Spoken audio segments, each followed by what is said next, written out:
ในเกมแห่งความงาม ผลลัพธ์ที่สมบูรณ์แบบไม่ได้เกิดจากความบังเอิญแต่เกิดจากการวางแผนอย่างประณีตทุกรายละเอียดคือกลยุทธ์สำคัญที่จะดึงความมั่นใจของคุณออกมาให้โดดเด่นที่สุดเพราะเป้าหมายของเราไม่ใช่แค่การดูแลแต่คือการมอบชัยชนะให้กับทุกสภาพผิว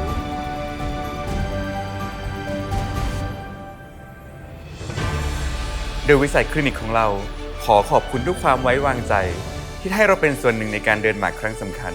เพื่อสร้างความสำเร็จและมอบความงามแบบธรรมชาติให้กับลูกค้าทุกท่านจนเราได้รับรางวัลในครั้งนี้เพราะความสำเร็จของเราคือการได้เห็นคุณก้าวเดินอย่างมั่นใจในทุกย่างก้าวขอบคุณครับ